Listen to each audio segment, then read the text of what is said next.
going to be a kind of gentle, hip-oriented class. So we're going to do some little hip openers, and that's mostly going to be the thing. Not quite as long as we might for yin yoga, but some that are kind of a little bit more in motion, and then some things that are held. So we're going to need a couple of props. At least a blanket and something that is usable, like a yoga strap. So a yoga strap or something similar, like a towel or, leash or something like that, because we'll do some stretches on our back with the strap for the legs. And then, so if you can hold onto your big toe without needing one, then you might not need the strap. Okay, so we've got that.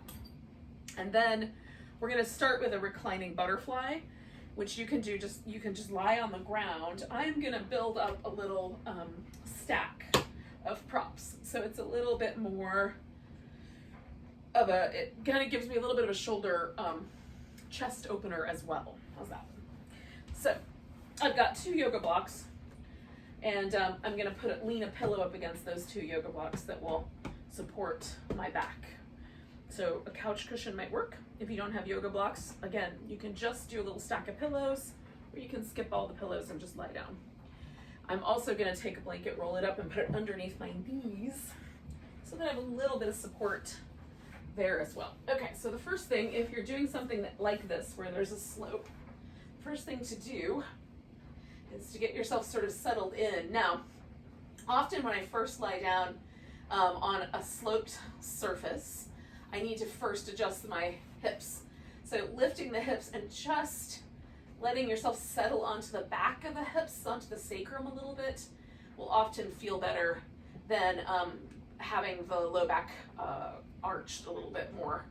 So you can kind of play with that, kind of tuck the tail under and put your sacrum on the ground. And then I have the blanket quite high up towards the edge of my thigh there. You could also have the blanket lower down near your knees. So then I'm gonna snuggle my shoulder blades in and then just reassess and see how it feels. So yep, everything feels pretty good. I can redo the pelvis if I need to after I get all the other things settled.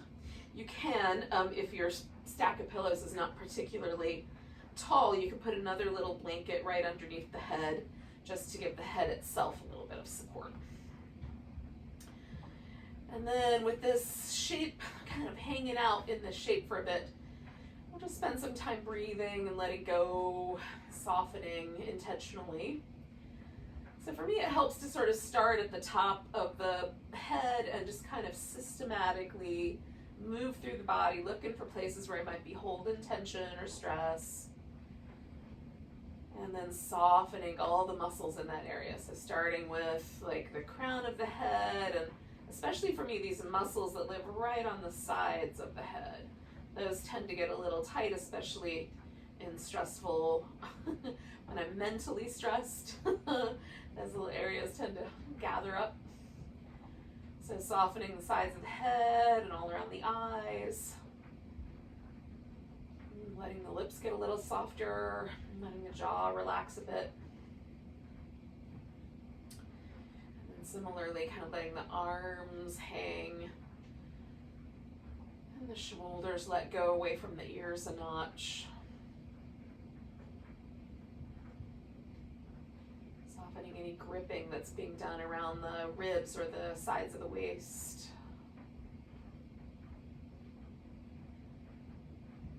Letting the hips relax. So that's what the blanket is for, so I can be in this pose and also still let go a bit. So if it's sort of feeling like your hips are a little too spicy, you could stick something up under the knees if you don't already have something there. And let the soles of your feet relax. We'll hang out here for another minute or so.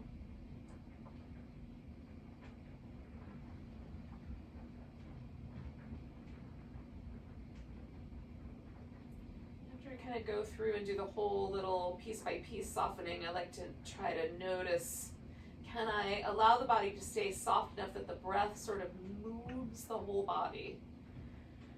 So that as I inhale, I feel that kind of movement down with the breath. And corresponding lifting and stretching out of the ribs and the abdominals and even the legs.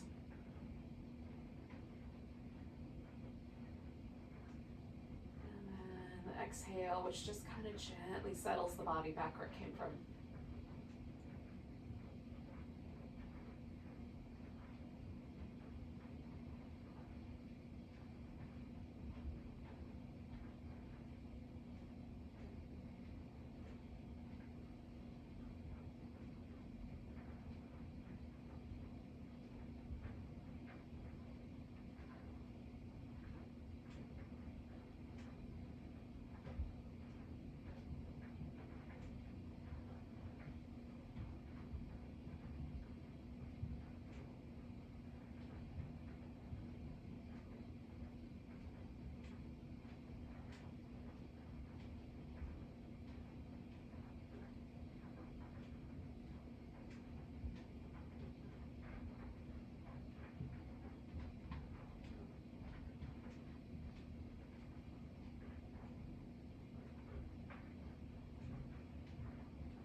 So I'm going to start by just bringing the knees together in terms of movement out of this pose. I'm going to start moving out of the pose by bringing the knees together. And then I've got the blanket out of there, and all I'm going to do for now is just straighten out my legs. I'm not in a hurry to get off this bolster just yet because I'm just taking my time.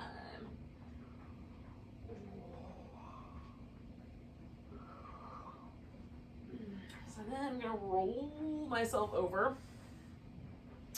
And it might take just a second to get all these things out from under me, but once I'm done with that, I'm going to roll back onto my back.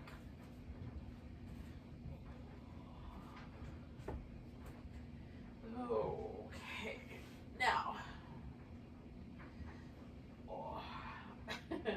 the sensation of coming off of the pillows is nice, but I also like to sort of get a little bit of stretch through this upper back, right? So I'm kind of pressing my arms as best I can away from me and rounding a little bit by kind of curling my tailbone under so I can get this middle part of my back pushed into the floor.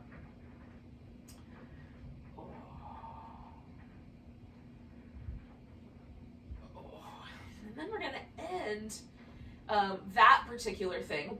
You can do that however long you want to, but we're going to end it with the 2 feet in constructive rest. So it's almost like you're ready to go into bridge pose, but slightly looser than that. Now, we're going to do, I've been doing these a lot lately because these little, this movement pattern that we're about to do is a great release for the psoas, which is one of the primary hip flexors. So the psoas starts way up here, not on the front body. I would have to like take off my abdominal wall, take out on my internal organs, and then you could see it. But it attaches to the spine right around the bottom of the rib cage and goes down almost like 2 little bridge girders. So there's kind of a diagonal movement from the spine out to the bowl of the pelvis where it meets this really big muscle that lives kind of in the bowl of the pelvis called the iliacus. And the 2 muscles together go over the front of the pelvis. That's iliopsoas, it's referred to at that point where the 2 muscles are kind of one. And that those muscle fibers are the primary hip flexors, so they bring the leg to the hip or to the chest. Now, the psoas itself also has all kinds of stabilizing roles, and it has a little friend that, you know, it has a lot of friends, but it has a little friend that lives up under the glute called the piriformis, and these two muscles together connect the spine, the hips, and the leg, the femur, together, so that when we're walking, we're able to walk on two legs. So it's this combination that's kind of unique in bipedal creatures. So as such, these are muscles that tend to get loaded when we're stressed, because our nervous system doesn't really know the difference between running or fighting off a tiger if we're about to get eaten versus just stress. You know, like nervous system wise, it's all the same. It's all stress, and especially with chronic stress, we can develop some chronic tension patterns, especially at the stabilizing portion of the psoas. So when I'm in times of increased stress and tension, I do more psoas releases. So this all by itself, this position, is a great way to kind of unwind the psoas, especially the kind of portion of it that lives and can sometimes pull the low back forward, that kind of goes between the lower thoracic vertebrae and the hip itself. So all by itself, this is great. But then we're going to do this movement pattern that you may have done with me before. I'm guessing if you've done any of the recent videos that you've seen this. So this is a great just a little practice unto itself. So you can keep this little practice in your back pocket and use it daily if you're going through stressful situations, or you know, you're just a part of the human race right now. So in any case, that's what we're doing. So we're gonna lift the toes. Now, the more you can glide the leg back and forth, the better. Like, we want the least amount of weight suspended on this muscle. But if you're on a sticky surface, it's hard to glide the foot. So you can kind of figure out how to gently lift just a little bit to get your foot to glide. So we glide out with the leg straight. Now, for the first few rounds of this, we're gonna keep the toe pointing straight up, reach through the heel, and we're trying to stretch this whole section from about where the bottom of our rib cage lives all the way down to the hip. So that's the most important component. If there is an important component, that's it. And then we're going to bring this knee in and then curl up just a little bit toward it. Now, try not to pull with the neck. So you're going to push your head back into your hands and curl just a little bit, so that we are, again, just kind of strengthening the relationship of that muscle. Then we're going to put the foot down and do it again. Glide as easy and smooth as you can. Exhale, knee comes in, curl straight up. Keep your neck stable, okay? Glide, stretch, knee comes in, okay. So then we're gonna do 3 in an external rotation. So we kind of activate that little friend muscle underneath. So we're gonna stretch out, rotate the leg out a little bit to the right, and then draw it in towards the right elbow, curling toward it just a little. This is not a sit-up, but we're just trying to flex the spine, and we're doing that with the help of the abdominals. So toes pointing straight up, stretch the front of the hip, rotate to the outside, feel that muscle in your under the glute activate, and then bring it in, okay? Toes straight up, glide it out, stretch, rotate, and then bring it in. Okay. So then to counterbalance that action a little bit, we're gonna do the internal rotator. So we're gonna rotate inside. So we're gonna stretch out, feel that, then rotate the leg so that the toes go in a little bit, and then we'll bring the leg across and twist the left elbow up to meet that right toe. Okay. We're not actually touching, we're just moving in that direction. So stretching out, rotate inward. You might feel the activation of a muscle right near the front inside edge of the hip, and then coming across. Okay. So toes straight up one more time, stretch, rotate inward, feel that shift. Sometimes I can even feel the kind of inner fiber kick on of this hip flexor muscle, and then bringing it across. Okay. So now with my leg here, I'm just gonna glide it out again and stretch through the leg. And then do like a little kind of shimmy through the internal, external rotation. Stretch, a little shimmy, stretch, little shimmy, stretch. Now, I'm gonna glide this leg in one more time. Notice if there's any sort of sense of tension that I can still feel out. I may take a moment to actively soften right there at the front of the hip. So you're kind of noticing how the muscle might have been, again, this is one of those muscles that kind of might tense up a little bit as we're moving or as we're messing with it. And then for me, I just have, as I feel it relax and soften and get a little more interesting, then I can kind of check it out. And often what happens is that there's a tendon that lives right here at the top front part of my hip. At least I think it's a tendon. It feels ropey. And it's dropped back. So I almost can't palpate it. It's there if I really dig. But on this side, it's quite prominent, okay? So something let go that was pushing that forward, and now it's disappeared. And that's kind of what I'm looking for. If I don't get that right away, sometimes I'll do a whole nother set of those on that side. Now, we're gonna do one more thing on this side before we switch sides, and that's just taking this leg and putting it up on top of the knee.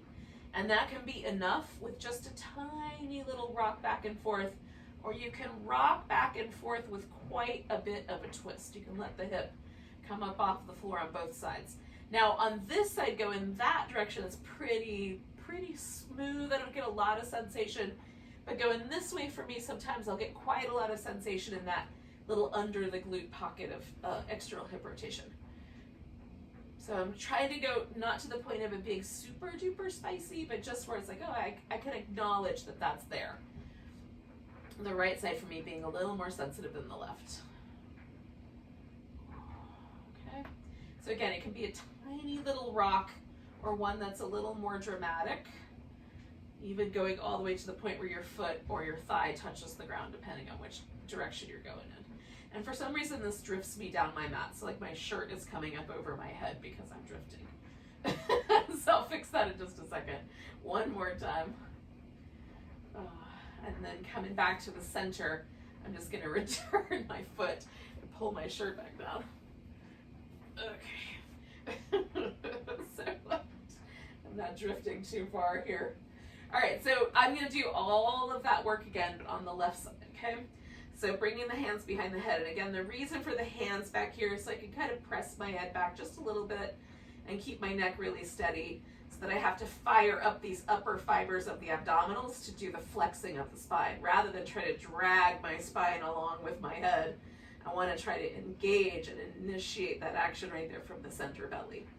So the toes going up. So I've got my toes off the floor, and then gliding the leg out and really giving it a nice long stretch through that front part of the hip. And then bringing the knee straight in for the first 3 rounds. Gliding it out. And stretching out the front of the hip before curling in. And then gliding out. And curling in. Okay, so this is the external rotation. So I'm going to glide out, stretch, rotate with the stretch so that the toes move towards the left, and then bring in that knee towards the left elbow. And glide out, stretch, rotate, feel the little muscle kick on, curl in, stretch, rotate, kick on. So now, with the toes pointing straight up, I'm going to bring my toes across my body and twist in, okay? So toes straight up, stretch first, rotate to the inside, little twist, and then last one of these, stretch, rotate to the inside, little twist. Okay, so now I don't have to worry about my head anymore because I'm not going to do the abdominal crunchy part. I'm just going to stretch this leg out and really give it a good reach. And then just a little light kind of pivot, stretch, pivot, stretch, pivot. And just do that until it feels like whatever tension might have been there is kind of erased. And then I drag that leg back nice and light, and then I'm just gonna pause here.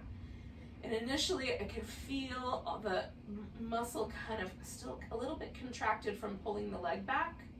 And so I'm just trying to let that soften first before I do a test. And these are dense muscle. It takes a little while for me to feel the kind of release. And then I just check to see, like, did that tendon disappear? And it did. It's pretty cool. Now, again, it doesn't happen every single time. Sometimes I'm just too jacked, too stressed out even for this movement. In which case, sometimes 2 times is necessary to get it all together. So we're gonna take that left ankle up on top of the right thigh. There's a reason I do yoga, y'all. And then we're gonna go back and forth.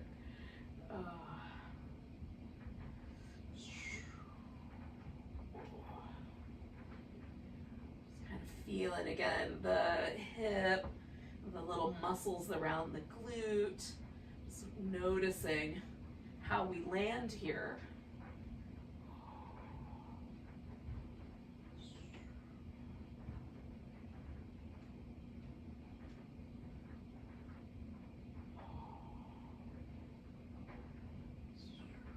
One more time. Again, I've kind of slid all the way down my mat a little bit. I'm gonna move me up. See if that puts my shirt back on. Okay, so now I'm gonna set myself up for these little strap stretches. I'm gonna do, because I took all this work to relax my hip flexor, I'm gonna put a pillow underneath the leg that I'm not using, just so I have that there, and it's there in case I wanna use it for support as well. And then I've also got a blanket and a block handy in case I want some extra support that way.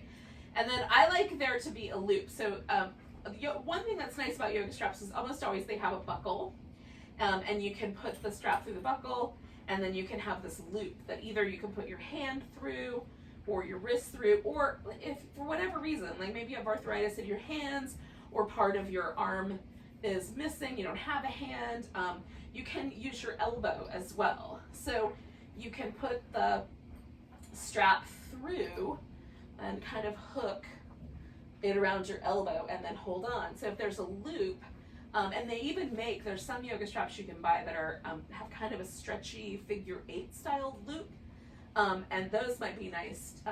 They have like little grippy, elasticy things on. And so those might be nice, especially if you don't want to have to try to hold on with your hand for whatever reason. They'll kind of stick to your skin. Now that being said, sometimes I've had them pull the hair out of my arm, so, you know, use them at your own discretion. But in any case, this yoga strap is smooth on both sides, doesn't have any elasticy, grippy stuff, but I can make a loop out of it. So if I want to put my hand through and do a little less work with my fingers, I can do that. You know, as we age, we might have to make some of these kinds of choices. The other option is if you have a strap that's got a really long tail, you can do a totally hands-free practice by taking the strap underneath you. So I kind of, whatever side, so right leg, right shoulder goes over, and then it goes out the side of the waist on the left, and then my shoulders kind of hold the strap where I want it. So first I have to kind of fiddle and get it so I feel a stretch through the whole back of my leg. Now, if I bend my knee and pull my thigh in, I can pull it in much closer, but the whole stretch goes right to my sit bone. And what I want is for the stretch to spread out over the whole back of my thigh and maybe even my calf muscles. So for me, straighter leg farther away gives me that length and the kind of dispersed stretch so that it fills the whole muscle area. If I pull my toes down a little bit and push up on the heel, then more calf muscle situation happens. There's more sensation there. I assume it's a stretch. We can call it what you want. If I point the toes, then I get a little less in the calf muscles. So choosing for yourself. We're going to stay here for like another minute or so. You can rotate the leg a little bit in either direction, and you can even keep the leg a little bit in motion. Bend the knee and straighten it really gently. Rotate. For some people, having that little bit of motion is going to actually be better than just holding it static. And you, like, if you're not sure, experiment. Try it really static one day. See what happens. Try staying in motion the whole time on another day. See what happens. Pick the one you like the best. For me, mostly it's about being present. So sometimes the movement helps me get curious, and I'm not like making grocery lists and planning stuff in my head. I'm staying right here with my stretch. So that would be the primary reason for me to engage in a sort of movement pattern, is it keeps me present.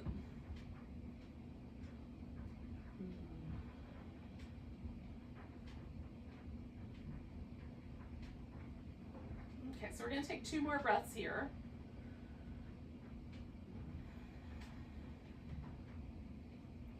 Now I'm going to go out to the side, and before I do that, I'm just going to tuck a blanket in so that I've got a little bit of softness, one, to protect my greater trochanter on my femur, so it has a little something to bite into, not the floor.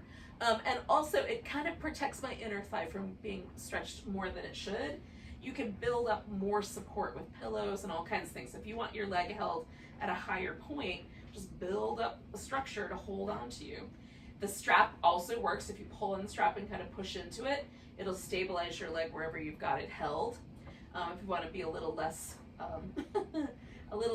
hands-on with it, then you can add more support. Now I'm kind of pushed into the strap, and my torso is resisting that. You can even hold on, like you can hold on with the other hand if you like. Now for me, the inner thigh is a little different than the hamstrings, the back of the thigh. And bending the knee here does not load the pose either at the knee or at the groin where there's an attachment. It feels perfectly fine to have a bent knee, and in fact sometimes better, because it takes away some sensation that lives right in this kind of knee attachment area. So you can apply different rules to different muscle placements, right? Different muscle groups. The adductors and the hamstrings, while close neighbors, are not exactly the same.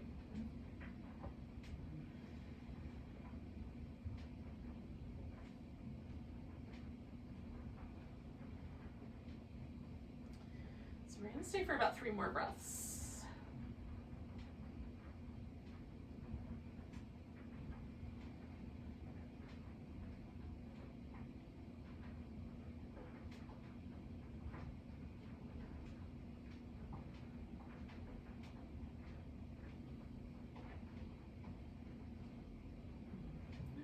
One more would be good.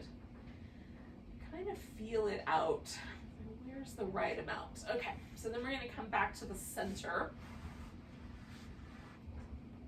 Release the leg from the strap, and we'll do a little spinal twist at the end.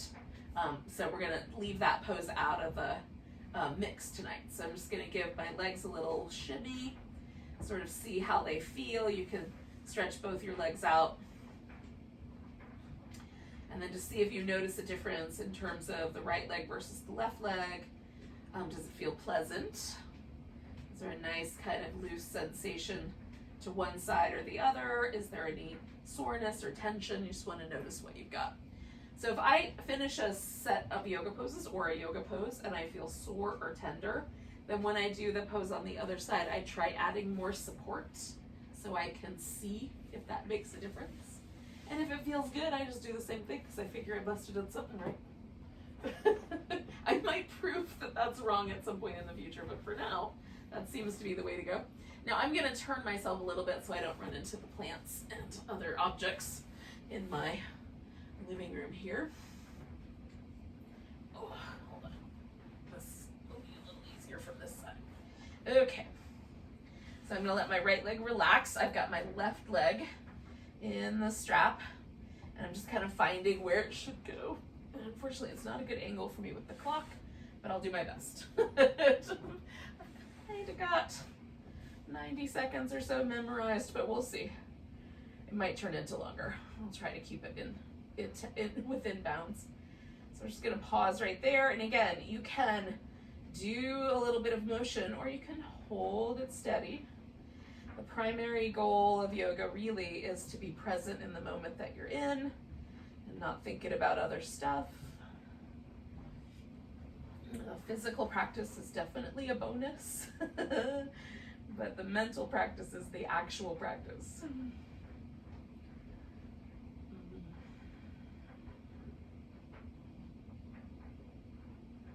But again, the body, the mind, the heart, not separate things. They're all interconnected. So it helps to work with them through each other. Or at least so we've thought. For a couple hundred years anyway, since about the Middle Ages.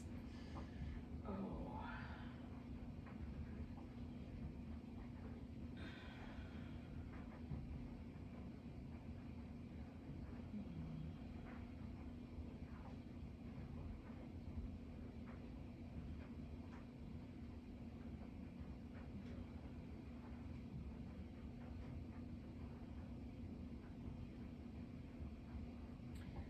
So occasionally we'll check in. We're going to go out to the side in about 2 breaths. I'll occasionally check in, just make sure I'm not like tensing up my face muscles, because that's a good indication that I am actually maybe being too pushy or it's too spicy.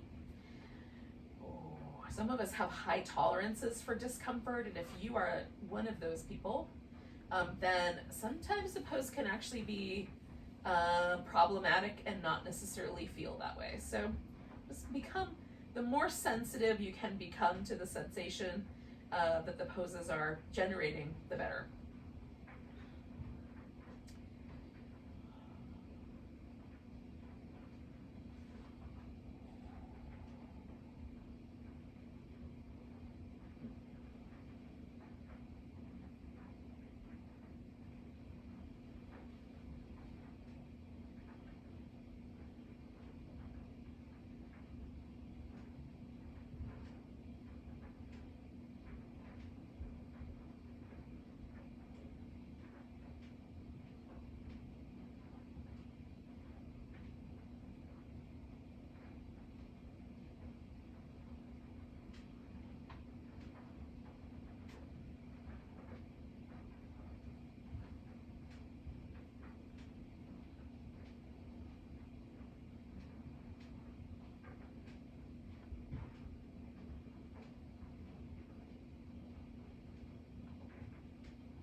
I'm staying for about 3 more breaths here. It's feeling pretty good. And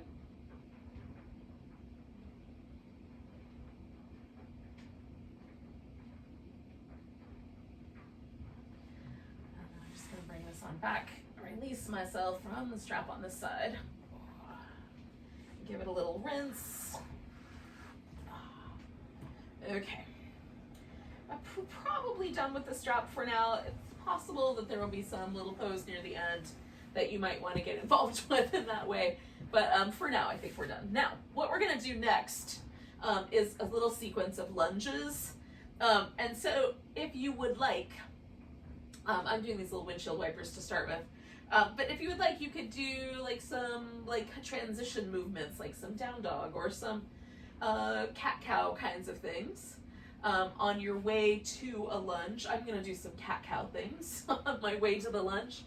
But if down dog is more your jam, you can certainly do that. Oh. So kind of coming around.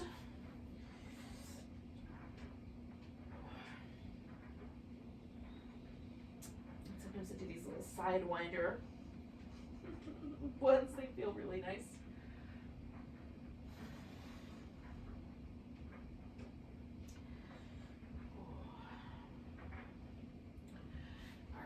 Then bring in my right leg forward first. You can do either leg. That's the one I picked, so letting you know what I'm up to. Okay, so hip back here, stacked over the knee, not too spicy in the front of the hip. As soon as I start to lean myself forward, then I start to feel that stretch again, kind of through that same psoas hip flexor area. So we're going to the hamstring stretch on the back side, and then the hip flexor stretch on the front side. And if floating between these two things is not comfortable, you can just hold one for 3 or 4 breaths and then do the other for 3 or 4 breaths.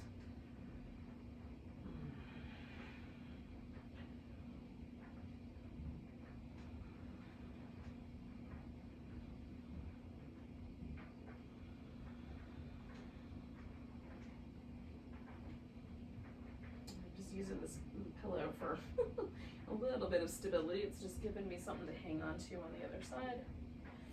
Now I'm gonna ease my way forward, and then it's gonna become helpful, potentially. Because I'm gonna see how close can I get my hip to the ground. Sometimes I can put my hip all the way on the ground, but then this hip tells me a story about how I will pay for that later. So the pillow or a yoga block just keeps me from going too far here. This pose could get too deep. But it feels nice, kind of landed on my elbow, hanging out with this little hip over here. I'm letting the toes and the knee just turn out however much they want to. Just being mindful of the sensations both in the right hip joint as well as the front of my left hip, which is quite stretchy. And the breath. I'm going to do about 3 more.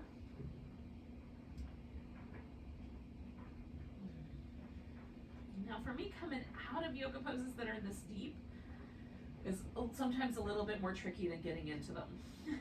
So coming out of this, I'm going to start with my hands hugging through the navel, and then as I kind of shift back, I'm going to turn a little more to the diagonal.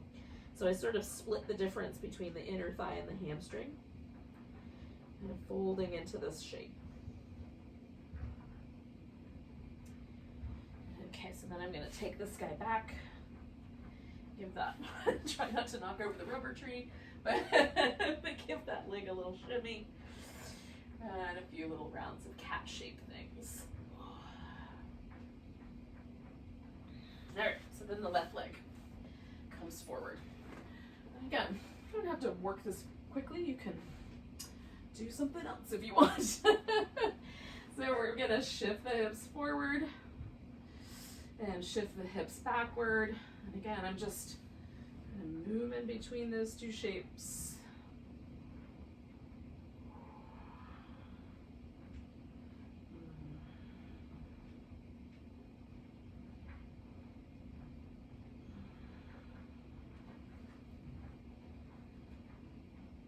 Side gets a little bit more sensitive for me. Doesn't go quite as far. So as I kind of come forward, I might start that pillow just a little bit higher. Yep. Again, I'm kind of allowing this knee and hip to turn out where it wants to go, and really feeling it out. So if this is, it's right now, it's a good amount of spicy. I'm not tensing up. My lips are still relaxed. My eyes feel good. I can breathe nice and deep. It feels nice. It's in, you know, it's like right on the edge. I'm surfing the edge. I definitely feel it. But any further into this would cause me to tense up. So I'm staying right where I am and breathing deep. And sometimes, like, I turn blocks up and I land on blocks instead of landing on the floor, right? This one's on the lower setting because the elbow, I can make it go to the floor, but it doesn't want to. So this is better. And 2 more breaths here.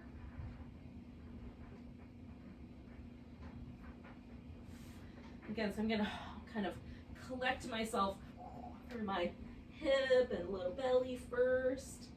And then as I ease myself back, I'm turning onto this diagonal a little bit more. So it kind of wraps the sensation around the inside edge of my hamstrings and inner thigh right there. Oh. Now we're gonna come to a seated pose after this. So I'm gonna take 1 more breath. And then I'm gonna take this guy and just, shake him out. And then come to sitting.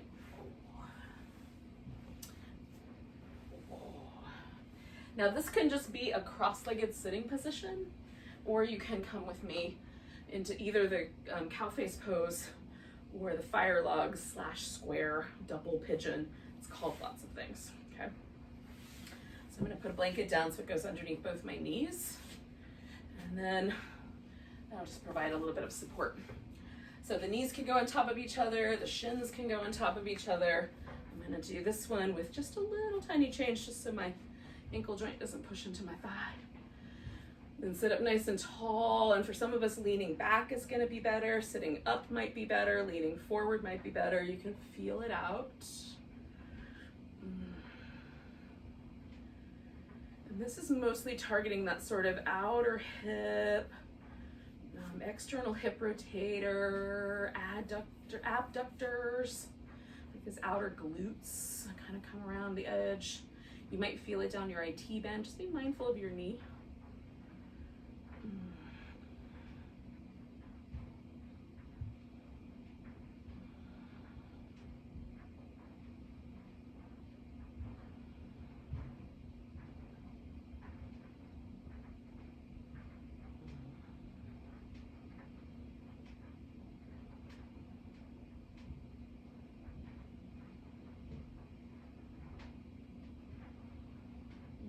More deep breaths. It's kind of like there's a moment sometimes for me where this, like, things get a little softer. It feels really nice and inviting.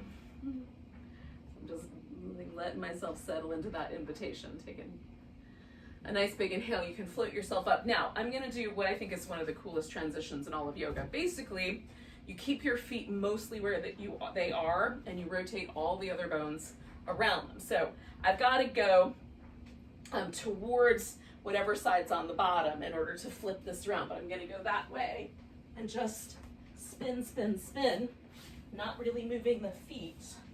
And then what happens when I sit back down is the other leg is on top.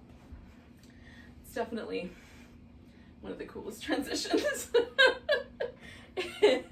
in all of yoga. If it didn't work out, don't worry about it. Just put your other leg on top. It'll be fine.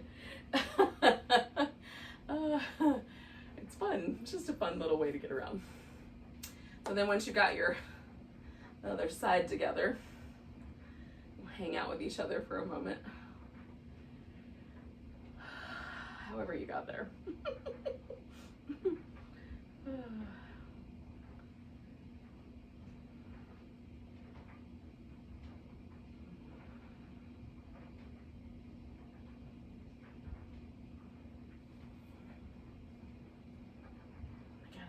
I kind of surf a little bit, like back to neutral, coming forward a little bit, just looking for an invitation to come in. If I don't get one, I stay a little bit more back, a little more upright. If things get a little softer, and this side is a little more muscular, a little more, just pushes back on me a little bit more. So I'm definitely not feeling an invitation here. I'm just not being pushy, I'm letting myself back off a little. We're gonna do 3 more breaths.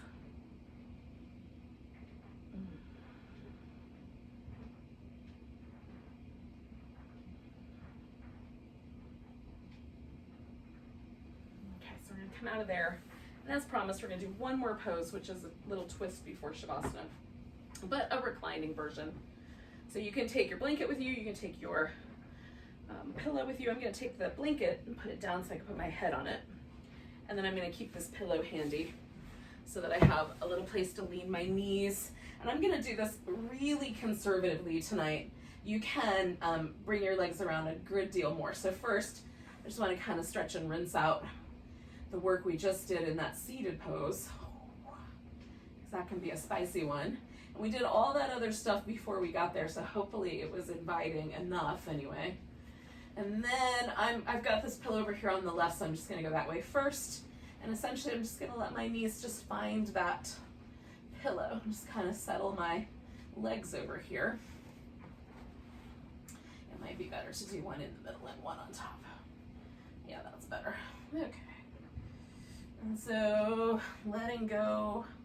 And sometimes I'll do like the legs wrapped around each other, more like an eagle. Sometimes I'll do a little bit more of an intense twist, but just enough, just kind of a kind little lean is all I'm after tonight. There it is. Because again, I've sort of given this hip a lot of sensation tonight, so I'm really going for a really light sensation through the outer hip gluteal area.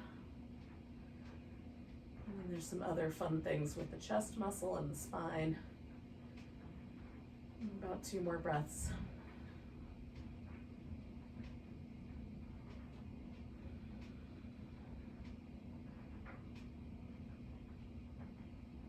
And I'm just going to drift to the center. Give it a little movement first.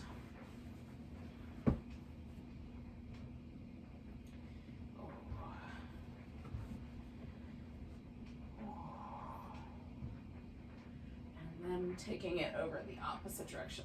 Again, just trying to kind of find the way that that sort of creates a really gentle setup for me. Just finding the right placement.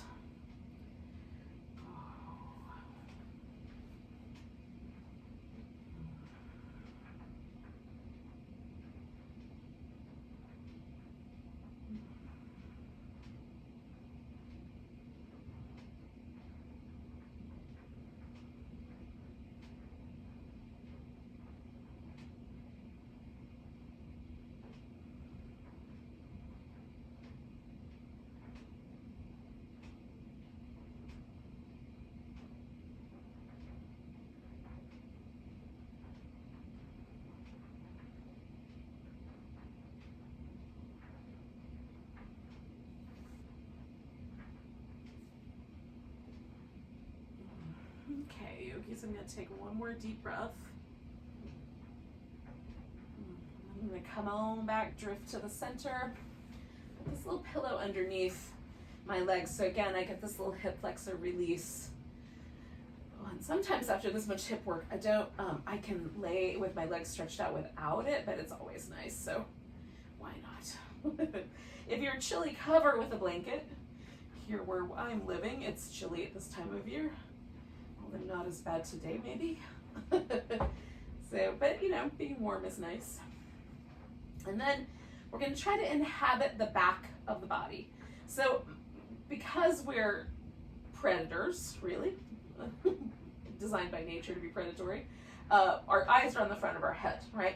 Prey animals, eyes are on the side of their head. Predators, eyes are on the front. So, main distinguishing point. So because of that, our attention and awareness tends to move forward. And especially all of the kind of stress-related kind of sensations are forward, front body sensations. Hands, we've got these groovy opposable thumbs, and all of this kind of movement. So what we're trying to do is to sink backward, and that is a very different feeling. It's a softer, kinder, a little more relaxed. In order to sink into the back body, we really do have to let go of some of the kind of push forward. And if the hips teach us anything, it's really about kind of the dance between moving forward and backing up, right? Of how the hips move, and because the hips are really integral to our work as a human being in the planet. And so allowing ourselves now to just kind of sink into the back, to let the organs hang out with the back of the rib cage and the back of the pelvis. Let a little, imagine, if you will, just a little space developing up near the top, right between the ribs in the front and the organs. Maybe the little shoulder blades make a little nest. You can just let your heart rest in the little shoulder blade nest. Especially if your heart's felt a little bruised and battered lately. Give it a little nest, make it a home.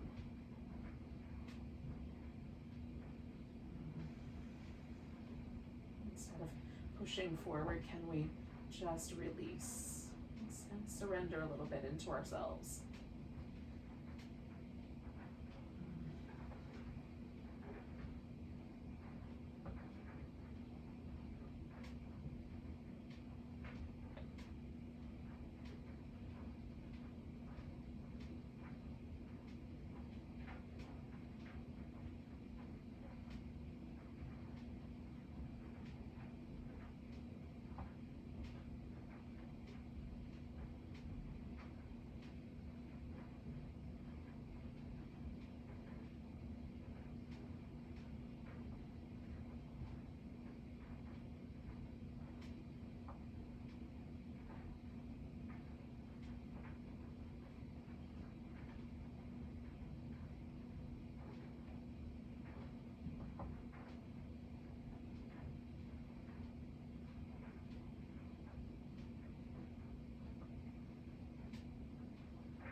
Take a nice deep breath. And let go with a bit of a sigh. You can start to move back into places like the fingers and toes, and the wrist and ankles.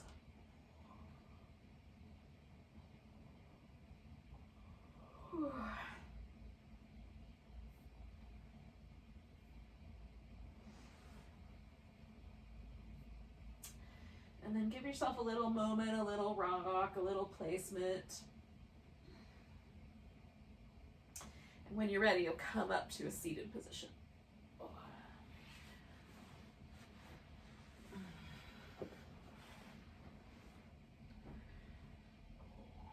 Now, in India, the word namaste is often used as a greeting. It's like, hello, namaste. But I use it generally at the end of yoga classes for a reason. And we've just spent however much time we were doing our practice really just focusing on our individual experience, our individual body, mind, heart. But our consciousness is connected to all the other consciousness, right? There's only one consciousness. And we're like little drops out of the ocean of consciousness. And so the namaste means, like, I recognize in you that element, that consciousness, that is the same in both of us. That's a larger meaning beyond hello. So I like to use it at the end because it's a nice reminder that while I just spent time practicing and paying attention to me, and it's important for me to do that, it's also important for me to acknowledge that I have a responsibility and a place in the world with all of you as well, that we're all interconnected, and that right now we're connecting through these little airwaves, maybe more instead of being in person with each other, but that connection doesn't change. So if you're willing to join me for that, take a nice big breath and a big sigh. Namaste, beautiful souls. Beautiful soul.